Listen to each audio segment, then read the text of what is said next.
Selamat malam Debogers, gimana kabarnya nih? Masih galau ya? Tenang, kali ini seperti biasa kita akan berbagi keseruan dengan sebuah video alur cerita film berjudul Cloudy Mountain yang dirilis di negara Tiongkok. Film ini akan menceritakan sebuah bencana geologi yang terjadi di sebuah wilayah dengan adegan dan aksi seru yang tersaji.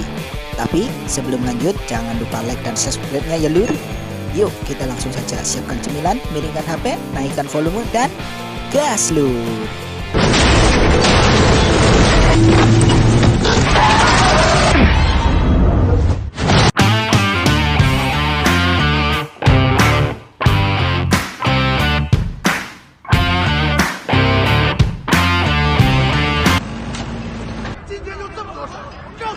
Mega proyek pembuatan jembatan layang dan terowongan tengah dikerjakan oleh pihak pemerintah. Berlokasi di sebuah wilayah bernama Yunjiang, mega proyek ini dikerjakan di area perbukitan. Terlihat seorang pria bernama Yiso beserta rekan kerja sekaligus pacarnya bernama Xiaojin sedang mengecek kondisi di dalam terowongan.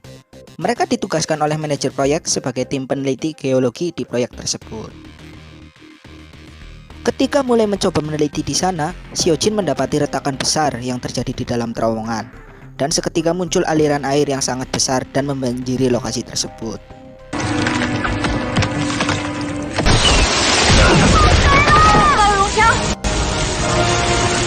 Yiso dan Xiaojin yang belum selesai dengan tugasnya segera meminta bantuan tim peledak untuk meledakkan suatu titik yang mereka teliti.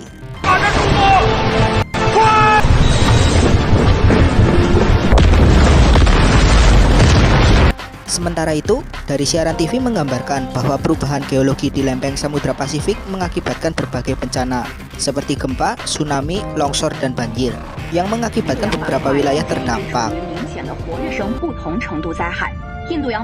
Dan karena hal ini, membuat lokasi proyek yang sedang dikerjakan pemerintah terus dilakukan penelitian agar tak terkena dampaknya juga.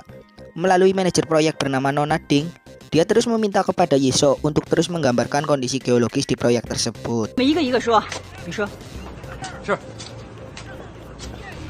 Di pagi hari, Yiso akan kembali meneliti perubahan geologi di area sekitar proyek untuk menganalisa kemungkinan terjadinya longsoran. Dia kemudian meminta Xiaojin untuk menjemput ayahnya yang akan datang, karena Yiso sendiri harus segera mengirim data yang diminta oleh manajer Ding.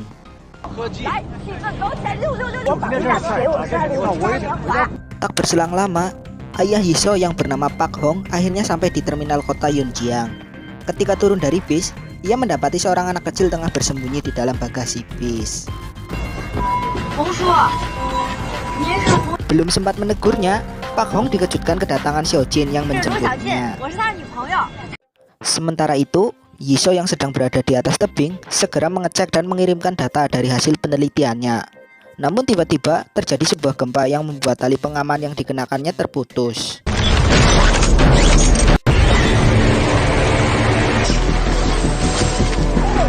Gempa tersebut juga dirasakan oleh Pak Hong dan Xiaojin yang tengah berada di terminal. Dengan sangat cepat, seisi kota hancur oleh getaran gempa yang sangat kuat. Bahkan bencana itu juga membuat lapisan tanah menjadi amblas, yang membuat banyak warga harus menjadi korban. Beruntungnya, Pak Hong dan Xiaojin masih selamat.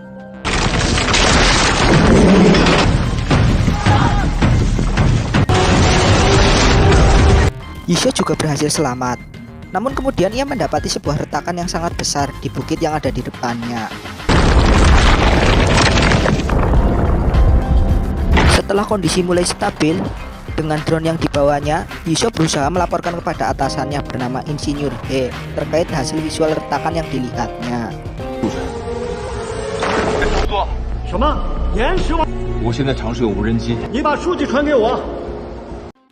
Sementara itu, Pak Hong yang merupakan pensiunan prajurit kereta api segera turun untuk membantu warga yang terluka. Dia juga meminta Xiaojin untuk segera menghubungi pusat bantuan tentang bencana ini.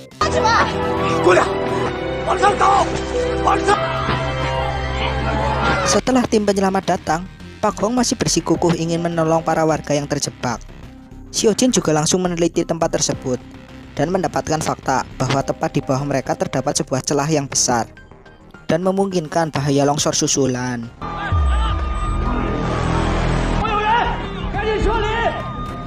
Pak Hong sendiri masih berada di bawah puing untuk menyelamatkan para penumpang yang terjebak di dalam bis yang sebelumnya ia naiki. Dengan dibantu petugas pemadam kebakaran, sebagian dari mereka bisa keluar. Akan tetapi, tak berselang lama, gempa susulan terjadi, yang membuat para penumpang bus yang tersisa harus jatuh ke dalam celah lubang yang lebih dalam, dan menewaskan beberapa petugas pemadam kebakaran.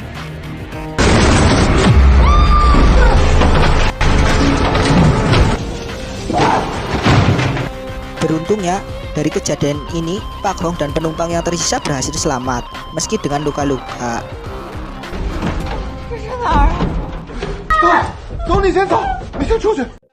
Sementara, di tempat penelitian proyek, Insinyur He dan Manajer Ding mendapat laporan dari satelit bahwa bukit di sebelah jembatan diprediksi akan terjadi longsoran besar, yang memungkinkan akan menghancurkan mega proyek yang sedang mereka bangun.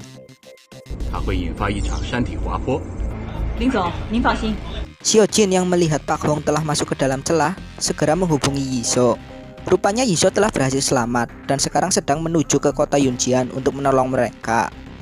Sepanjang perjalanan, Yisho mencoba mengirimkan data penelitian dan solusi bagi Insinyur He dan Manajer Ding untuk mencegah longsoran yang akan mengenai proyek. Tapi sayangnya, longsoran bebatuan yang terus terjadi membuat mobilnya harus terbalik.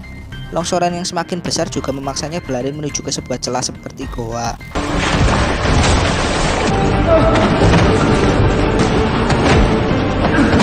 Pak Hong dan beberapa penumpang bus yang selamat juga langsung menyelamatkan diri, karena di dalam sana juga terus terjadi longsoran. Dengan pengalaman dan keahlian yang dimilikinya, Pak Hong berusaha memimpin mereka mencari jalan keluar dari goa tersebut. Dia kemudian mendapati sebuah jurang yang harus memaksanya memanjat dinding goa untuk melewatinya. Namun sayangnya, ia harus terjatuh. Beruntung, penumpang lain berhasil menahannya.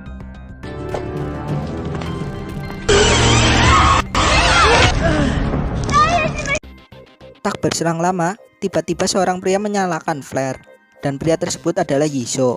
Rupanya Yisho tadi menyelamatkan diri masuk ke sebuah celah goa yang saling terhubung, sehingga dia bisa bertemu dengan ayahnya.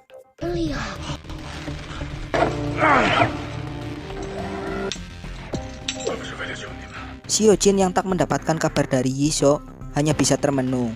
Namun ketika ia melihat komputernya, Xiao Jin mendapatkan data penelitian dan solusi yang dikirim Yisho sebelumnya.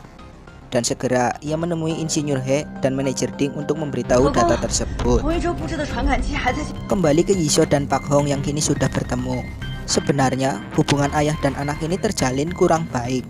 Pak Hong selalu merasa benar dengan keputusan dan pengalamannya, sedangkan Yisho selalu mengandalkan ilmu pengetahuan yang dimilikinya. Sehingga ketika mencari jalan keluar, mereka saling berdebat.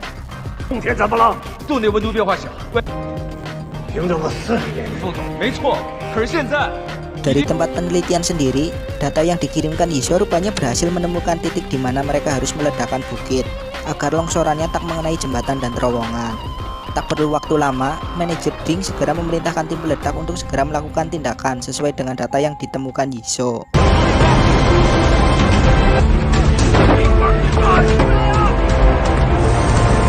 Ketika menemukan jalan buntu, Yisho dan ayahnya kembali berdebat. Bahkan Pak Hong juga terus menyalahkan Yisho. Bahkan di sini mereka saling bertikai, di mana Yisho selalu merasa diremehkan oleh ayahnya setelah ibunya meninggal. Dan kata-kata yang diucapkan Yisho akhirnya meluluhkan hati ayahnya.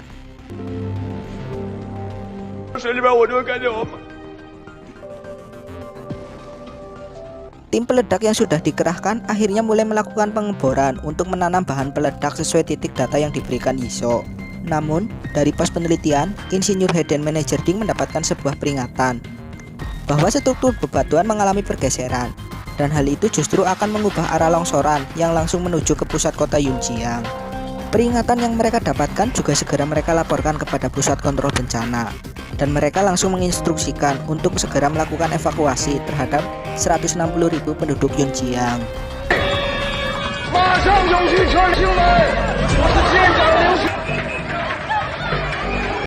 Sementara itu, dari dalam goa, Pak Hong menemukan cahaya dari dalam air, yang menandakan bahwa dari balik dinding goa tersebut terdapat celah yang mengarah kepada jalan keluar. Tanpa disadari Yisho, rupanya Pak Hong telah menceburkan diri untuk mencari jalan keluar. Dan setelah disusul masuk ke dalam air, rupanya Pak Hong kehabisan nafas. Beruntungnya, Pak Hong masih bisa diselamatkan dan tak berselang lama, tim penyelamat pun datang setelah mengetahui lokasi mereka.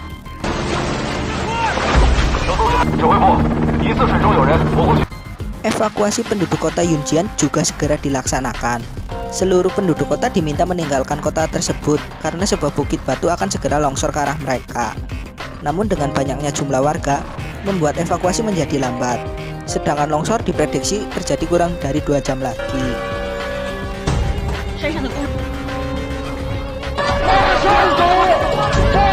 Bingung dengan yang harus dilakukan, salah satu staf penelitian kemudian mengusulkan manajer Ding untuk meledakkan terowongan, sehingga bisa menghambat longsoran yang langsung mengarah ke kota. Tak punya pilihan lain, dengan berat hati, manajer Ding membuat keputusan untuk meledakkan proyek yang sudah dikerjakannya selama 10 tahun. Dia juga meyakinkan para pekerja untuk melakukan tugas ini, karena mempertimbangkan keselamatan penduduk.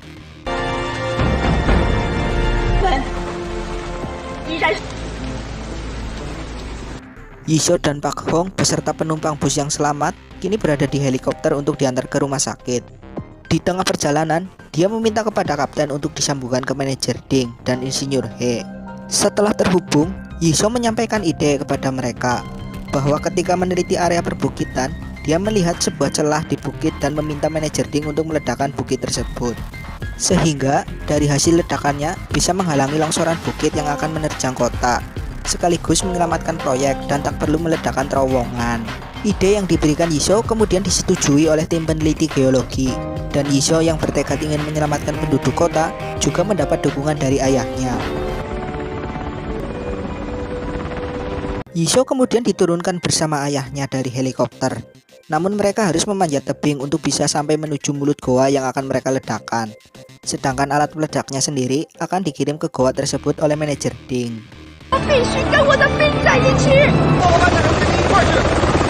Sementara itu, Xiaojin yang tengah membantu evakuasi anak-anak sekolah harus dihadapi dengan banyaknya reruntuhan batu yang terus berjatuhan ke arah mereka, dan membuat mereka segera berlindung sambil menunggu bantuan datang.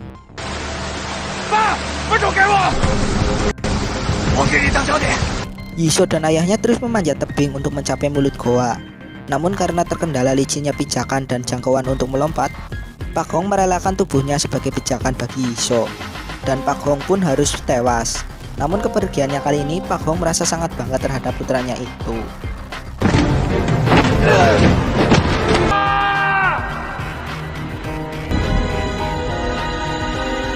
Sedangkan manajer Ding yang sudah sampai juga hanya bisa melihat saja, karena helikopter yang ditumpanginya tak bisa menjangkau mereka karena sangat mepet dengan tebing. Yisho akhirnya berhasil mencapai mulut goa, dan segera manajer Ding langsung menurunkan beberapa bom yang dibawanya dengan seutas tali. Tak lupa, dia juga memberikan sebuah telepon yang telah terhubung dengan Xiaojin agar mereka dapat berkomunikasi.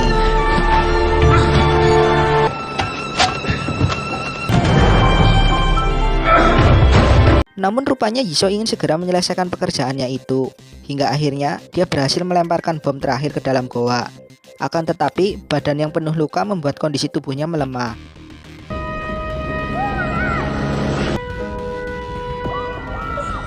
Sebaliknya, helikopter yang dibawa manajer Ding juga harus segera pergi meninggalkan tempat tersebut, karena diterpa angin yang cukup kuat. Yisho akhirnya tergeletak kelelahan dengan luka yang cukup banyak. Mentalnya juga hancur karena sang ayah harus tewas di depannya. Namun dengan telepon yang masih tersambung dengan Xiaojin, akhirnya dia mampu meyakinkan dan memberi semangat kepada Yisho agar mau menyelamatkan diri, mengingat bom akan segera meledak.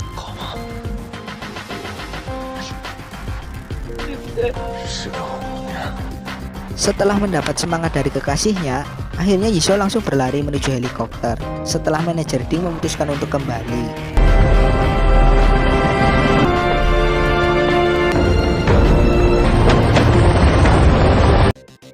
Akhirnya, Yisho selamat, dan tak berselang lama bom yang sudah ditanamnya meledak dan menyebabkan seluruh bukit hancur.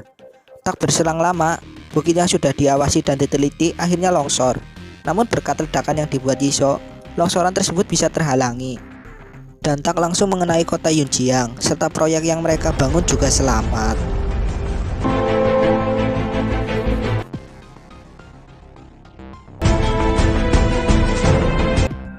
Perjalanan, Yisho sangat bangga karena berkat ayahnya juga, ia berhasil menyelamatkan penduduk kota dan film pun tamat.